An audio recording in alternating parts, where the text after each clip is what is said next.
ತುಂಬ ಕಂಪ್ಲೇಂಟ್ಸ್ ಬರುತ್ತೆ, ತುಂಬ ಲವ್ ಅದೇ. ಓಕೆ, ನಾನು ಇವತ್ತು ಕಾಮಿಡಿ ಮಾಡ್ತೀನಿ ಅಂದರೆ ಸೀರಿಯಸ್ ಮ್ಯಾಟರ್ ಮೇಲೆ. ನಾನು ಪರವಾಗಿ ಕೌನ್ಸಿಲಿಂಗ್ ಮತ್ತು ಸೈಕೋಥೆರಪಿ ಮಾಡ್ತೀನಿ. ನಾನು ಸೈಕೋಥೆರಪಿಸ್ಟ್, ಅದು ನನ್ನದು ಪ್ರೊಫೆಷನ್. ಆದರೆ ನಾನು ಇಂಟ್ರೆಸ್ಟ್ ಇರೋ ಟೀಚಿಂಗಲ್ಲಿ, ಅದಕ್ಕೆ ಮಕ್ಕಳಿಗೆಲ್ಲ, ಚಿಕ್ಕ ಮಕ್ಕಳಿಗೆಲ್ಲ ಪಾಠ ಹೇಳೋದೇ ನನಗೆ ಇಷ್ಟ, ಅದನ್ನೇ ಮಾಡ್ತಾ ಇದ್ದೀನಿ. ಆದರೆ ಪ್ರೊಫೆಷನಲಿ ಸೈಕೋಥೆರಪಿಸ್ಟ್ ಆಗಿದ್ದೀನಿ. ನಾನು ಸೈಕೋಥೆರಪಿಸ್ಟ್ ಆಗಿರೋದ್ರಿಂದ ಕೆಲವು ಇನ್ಸಿಡೆಂಟ್ಸ್ ಈ ಥರ ಬರುತ್ತಂದರೆ ತುಂಬ ತಮಾಷೆನೂ ಆಗಿರುತ್ತೆ. ಕೆಲವೊಂದಾದರೆ ರಾತ್ರಿ ನಿದ್ದೆ ಬರಲ್ಲ, ಆ ಥರ ಇನ್ಸಿಡೆನ್ಸು ಬರುತ್ತೆ. ಆದರೆ ಕೆಲವು ತುಂಬ ತಮಾಷೆ ಆಗಿರುತ್ತೆ. ನಮ್ಮ ಮನೆಯಲ್ಲೋ, ನಮ್ಮ ಸಂಬಂಧಗಳಲ್ಲೋ, ನಮ್ಮ ಫ್ರೆಂಡ್ಸ್ಗಳಲ್ಲಿ ಯಾರೋ ಏನೋ ತಪ್ಪು ಮಾಡಿದ್ರೆ ಜನ ಎಲ್ಲ ಏನು ಕೇಳ್ತಾರೆ ಗೊತ್ತಾ, ನಾನು ಇವ್ರನ್ನ ಸರಿ ಮಾಡೋಕ್ಕಾಗಲ್ವಾ ಅಂತ. ಅಲ್ಲ, ಇದು ಒಂದು ಕಾಮನ್, ಅಂದರೆ ಜನರಲಿ ಎಲ್ಲ ತಿಳ್ಕೊಳ್ಳೋದೇನಂದ್ರೆ ನಾವು ಸೈಕೋಥೆರಪಿಸ್ಟ್ ಅಥವಾ ಕೌನ್ಸಿಲಿಂಗ್ ಆಗಿದ್ರೆ ಎಲ್ಲರೂ ಸರಿಪಡಿಸ್ಬೋದು ಅಂತ. ಫಸ್ಟ್ ನಾನು ಅದನ್ನೇ ತಿಳ್ಕೊಂಡು ಕೌನ್ಸಿಲಿಂಗ್ ಮತ್ತೆ ಸೈಕೋಥೆರಪಿಗೆ ಹೋಗಿದ್ದು. ನಮ್ಮ ಫ್ಯಾಮಿಲಿನಲ್ಲಿ ಎಲ್ಲರಿಗೂ ಏನೇನೋ ಪ್ರಾಬ್ಲಮ್ ಕಾಣ್ತಾ ಇತ್ತು, ಸೈಕೋ ಪ್ರಾಬ್ಲಮ್ಸು. ಇವ್ರನ್ನೆಲ್ಲ ಸರಿಪಡಿಸೋಣ ಅಂತ ಸೈಕಾಲಜಿಸ್ಟ್ ಆದೆ.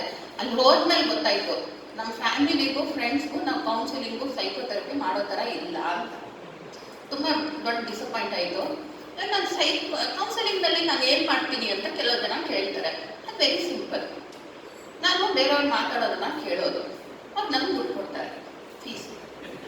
ನಾನೇನು ಮಾಡ್ತೀನಿ, ನಾನು ದುಡ್ಡು ತಗೊಂಡು ಅಲ್ಲಿ ಕಟ್ಟಕ್ಕೆ ಕೊಟ್ಬಿಟ್ಟು ನಾನು ಬಂದು ಮಾತಾಡ್ತೀನಿ.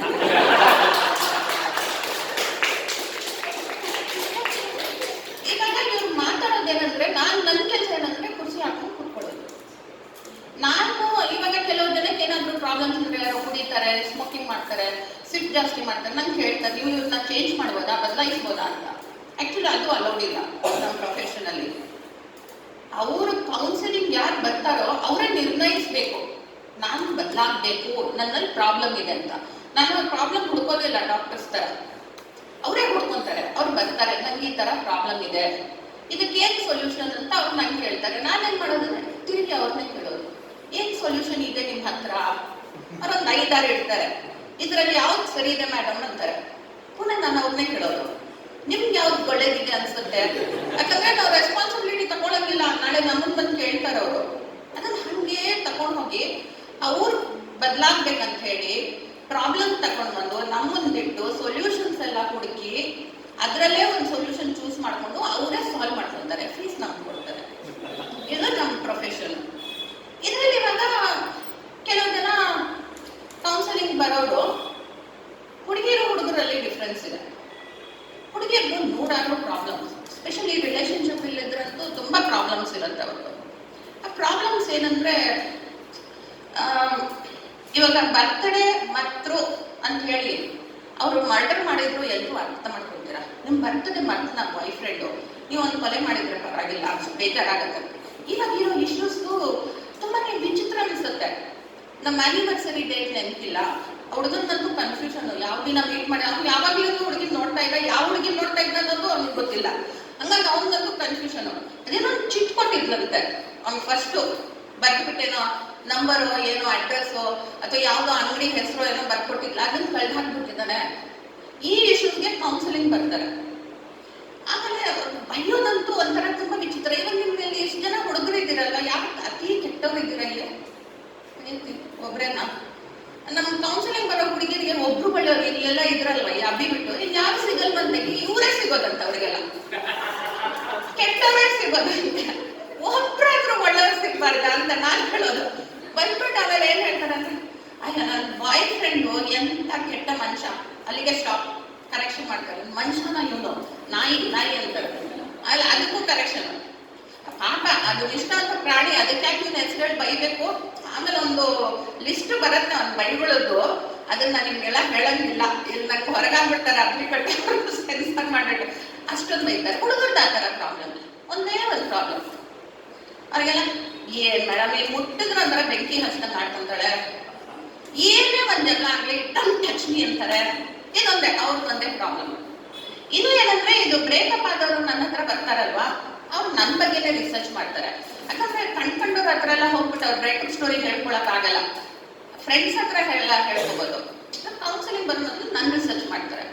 ಅಂದ್ರೆ ಗೂಗಲ್ ಸರ್ಚ್ ಅಲ್ಲಿ ಹಾಕಿದಾಗ ಎಲ್ಲೋ ಗೊತ್ತಾಗುತ್ತೆ, ನನ್ನ third stage breast cancer survivor ಅಂತ, ಎಲ್ಲೋ ಒಂದು ಕತೆ ಇರುತ್ತೆ ನನ್ನ ಬಗ್ಗೆ. ಅದನ್ನ ಕೇಳ್ಕೊಂಡಾಗ ಇವ್ರು ಏನ್ ಮಾಡ್ತಾರೆ ಅಂದ್ರೆ ಪ್ಲಾನ್ ಮಾಡ್ಕೊಂಡ್ ಬರ್ತಾರೆ. ನಾನು ನಿಮಗೆ ಇವ್ರಿಗೆ ಹೇಳೋ ನನ್ನ ಇನ್ಸಿಡೆಂಟ್ ಹೇಗಿದೆ ಅಂತ ಹೇಳ್ಬೇಕಂದ್ರೆ ಇದನ್ನೇ ಕಂಪೇರ್ ಮಾಡಿದ್ರೆ ಇವ್ರಿಗೆ ಅರ್ಥ ಆಗತ್ತೆ ಈ ನೋವು ಹೆಂಗಿದೆ ಅಂತ. ಅದಕ್ಕೆ ಅಲ್ಲಿ ಬಂದವರು, ಮ್ಯಾಮ್ ನನ್ನ ರಿಲೇಶನ್ಶಿಪ್ ಒಂಥರ ಕ್ಯಾನ್ಸರ್ ತರ ಎಲ್ಲ ಕಿತ್ಕೊಂಡ್ಬಿಡ್ತು ನನ್ನಿಂದ.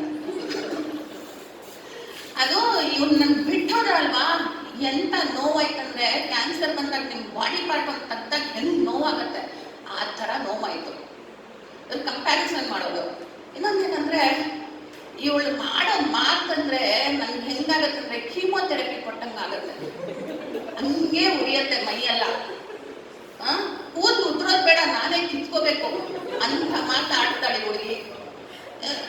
ಇನ್ನೊಂದೇನಂದ್ರೆ ನಮ್ ರಿಲೇಶನ್ಶಿಪ್ ಹೆಂಗಿದೆ ಅಂದ್ರೆ 10th ಸ್ಟೇಜ್ ಕ್ಯಾನ್ಸರ್ ತರ ಇದೆ. ಅಂದ್ರೆ 4th ಸ್ಟೇಜ್ಗೆ ಸತ್ತೋಗ್ತಾರೆ, 10th ಸ್ಟೇಜ್ ಕ್ಯಾನ್ಸರ್ ತರ ಇದೆ ಅಂತ. ಇನ್ನು ಹುಡುಗರ್ದು ಏನಂದ್ರೆ ಒಂದು ತಮಾಷೆ ಏನಿರತ್ತಂದ್ರೆ, ಹುಡುಗಿರು ಫಸ್ಟ್ ಪಟಾಯಿಸ್ಬೇಕಂದ್ರೆ ಒಂಥರ ಜೋಶಲ್ಲಿ ಇರ್ತಾರೆ, ಬೇಟೆ ಆಡಿರೋ ತರ. ನಾವು ಹಂಟಿಂಗ್ ಮಾಡ್ತಾ ಇದ್ದೀವಿ, ಬೇಟೆ ಆಡ್ತಾ ಇದ್ದೀವಿ, ಓಡಿಸ್ಕೊಂಡು ಹೋಗ್ತಾರೆ, ಹುಡುಗಿ ಓಡಿಸ್ಕೊಂಡು ಹೋಗ್ತಾರೆ. ಒಂದೊಂದ್ಸಲ ಈ ಬೇಟೆ ಏನಾಗತ್ತಂದ್ರೆ ಹೆಂಡತಿ ಆಗ್ಬಿಡುತ್ತೆ. ಆಮೇಲೆ ರೋಲ್ ರಿವರ್ಸಲ್. ಇವಾಗ ಅವಾಗೇ ಬರೋದು ಅವ್ರು ಕೌನ್ಸಿಲಿಂಗ್. ಇವಾಗ ಏನಂದ್ರೆ ಹೆಂಡತಿ ಬೇಟೆ ಆಡ್ಬೇಕಲ್ಲ, ಗಂಡ ಓಡೋಗ್ತಾ ಇದ್ದಾನೆ, ಇವನು ನನ್ ಗಮನನೇ ಕೊಡ್ತಾ ಇಲ್ಲ, ನನ್ನ ನಿರ್ಲಕ್ಷ್ಯ ಮಾಡ್ತಿದ್ದಾನೆ. ಇದೇ ಒಂದು ಕತೆ ಹೆಂಡಿರ್ದು. ಹೆಂಡ್ಸರ್ದು ಆ ಪ್ರಾಬ್ಲಮ್ ಹೆಂಗಾಗತ್ತಂತ ನನಗೂ ಗೊತ್ತಾಗ್ತಾ ಇಲ್ಲ ಇನ್ನು. ಆ ರೋಲ್ ರಿವರ್ಸಲ್ ಯಾವಾಗ ಆಗತ್ತೆ, ಹೆಂಗಾಗತ್ತೆ, ಮದುವೆ ಆದ್ಮೇಲೆ ಫುಲ್ ಹುಡುಗ ಬದಲಾಗ್ಬಿಟ್ಟಿದ್ದಾನೆ, ನನ್ನನ್ನು ಕೇರೆ ಮಾಡ್ತಾ ಇಲ್ಲ ಅಂತ. ಈ ತರದ್ರಲ್ಲಿ ಈ ಒಂದು ದಂಪತಿಗಳು ಒಂದ್ಸಲ ಕೌನ್ಸಿಲಿಂಗ್ ಬಂದಿದ್ರು. ಇವ್ರದ್ದು ಹೆಂಡತಿ ಇಬ್ರು ಬಂದ್ರು. ನಾನು ಯೂಶಲಿ ಗಂಡನ್ನೇ ಕೇಳ್ತೀನಿ ಏನಂತ, ಯಾಕಂದ್ರೆ ಅವ್ರು ಸ್ವಲ್ಪ ಶಾರ್ಟ್ ಆಗಿ ರೇಷನಲ್ ಆಗಿ ಒಂದು ಹೇಳ್ತಾರೆ, ನಂಗೂ ಒಂದು ಐಡಿಯಾ ಸಿಗತ್ತೆ ಏನ್ ನಡೀತಾ ಇದೆ ಅಂತ. ಅದಕ್ಕೆ ಅವ್ರನ್ನೇ ಕೇಳಿದೆ, ಏನಪ್ಪ ನೀವು ಕತೆ ಅಂತ. ಏನೋ ಗೊತ್ತಿಲ್ಲ ಮ್ಯಾಮ್, ಜಗಳ ಆಗ್ತಾ ಇತ್ತು, ಪಾನಿಪುರಿ ತಿನ್ಸಿ ಅಂದ್ರು, ಕರ್ಕೊಂಡು ಹೋದೆ, ಇಬ್ರು ಪಾನಿಪುರಿ ತಿಂದ್ರು, ನಿಮ್ಗೆ ಇನ್ನೂ ಅರ್ಥ ಆಗಿಲ್ವಾ ಅಂತ ಇಲ್ಲಿ ಕರ್ಕೊಂಡ್ ಬಂದಿದ್ದಾಳೆ. ಇವಾಗ ನನಗೂ ಕನ್ಫ್ಯೂಷನ್ ಸ್ವಲ್ಪ. ಅಂದ್ರೆ ನನ್ ಕನ್ಫ್ಯೂಷನ್ ತೋರಿಸ್ಕೊಳಕ್ ಆಗಲ್ವಲ್ಲ, ಫೀಸ್ ಸಿಗ್ಬೇಕಲ್ವಾ. ಅವ್ರ ಹೆಂಡ್ತಿನ ಹೇಳಿದೆ, ಏನಮ್ಮ ಸ್ವಲ್ಪ ವಿವರಿಸ್ತೀರಾ ಅಂತ. ಅವಾಗ ಅವ್ರು ಹೇಳಿದ್ರು, ಏನ್ ಹೇಳೋದು ಮೇಡಮ್, ನನ್ ಮದ್ವೆ ಆಗೋ ಮೊದ್ಲು ಹಿಂದೆ ಮುಂದೆ ಅಕ್ಕ ಪಕ್ಕ ಮೇಲೆ ಕೆಳಗೆ ಎಲ್ಲ ಸುತ್ತಿ ಸುತ್ತಿ ಸುತ್ತಿ ನನ್ ಮದ್ವೆ ಆದ್ಮೇಲೆ ಇವಾಗ ಲ್ಯಾಪ್ಟಾಪ್ ಇದ್ದು ಕದಲ್ತಾ ಇಲ್ಲ, ನನ್ನ ಫುಲ್ಲು ನೆಗ್ಲೆಕ್ಟ್ ಮಾಡ್ತಿದ್ದಾರೆ, ನನ್ ಬಗ್ಗೆ ಗಮನನೇ ಕೊಡ್ತಾ ಇಲ್ಲ. ಅದಕ್ಕೆ ಇವಾಗ ಇವ್ರಿಗೆ ಉದಾಹರಣೆ ತೋರ್ಸೋಣ, ನಮ್ ಜೀವನ ನಮ್ಮ ಮದ್ವೆ ಹೆಂಗಾಗಿದೆ, ನನ್ನ ರಿಲೇಶನ್ಶಿಪ್ ಹೆಂಗಿದೆ ಅಂತ ತೋರ್ಸೋಣ ಅಂತ ಪಾನಿಪುರಿ ಅಂಗಡಿ ಕರ್ಕೊಂಡು ಹೋದೆ. ಯಾಕಂದ್ರೆ ಇವಾಗ ನಂಗೇನೋ ಒಂದು ಇವ್ರಿಗೆ ಇದು ತೋರಿಸ್ಬೇಕಂತಿದೆ. ಪಾನಿಪುರಿ ಅಂಗಡಿ ಕರ್ಕೊಂಡು ಹೋದಾಗ ಅವನು ಮೊದಲು ಕೊಟ್ಟ ಬರೀ ಸಪ್ಪೆ ಇತ್ತು ಪಾನಿಪುರಿ, ಸ್ವಲ್ಪ ಖಾರ ಹಾಕೊಂಡೆ, ಉಪ್ಪು ಕಮ್ಮಿ ಇತ್ತು, ಉಪ್ಪು ಹಾಕಂದೆ, ಹಂಗೇ ಮಾಡ್ಕೊಂಡು ನನ್ನ ಟೇಸ್ಟಿಗೆ ಬಂದದ್ದು. ಆವಾಗ ಪ್ಲೇಟ್ ಮುಂದೆ ಮಾಡಿದ್ರೆ ಆಗೋಯ್ತ್ರಿ ಅಂದ. ನೋಡಿ ಇದೇನೇ ಪ್ರಾಬ್ಲಮ್ ಅಂತ ನನ್ನ ಫ್ರೆಂಡ್ ಹೇಳ್ದೆ. ಆವಾಗ ಅವ್ರು ಅದಿನ್ನೂ ಅರ್ಥ ಆಗಿಲ್ಲ, ಅದಕ್ಕೆ ನಿಮ್ಮ ಹತ್ರ ಕರ್ಕೊಂಡ್ ಬಂದಿದ್ದೀನಿ ಅಂತ ಅವ್ರು ಹೇಳಿದ್ರು. ಆವಾಗ ನಾನು ಇವ್ರನ್ನ ಕೇಳಿ ನಿಮ್ಗೆ ಅರ್ಥ ಆಯ್ತಾ ಅಂತ. ಅವ್ರು ನನ್ನನ್ನು ಕೇಳ್ತಿದ್ದಾರೆ, ಅರ್ಥ ಆಯ್ತಾ ಅಂತ.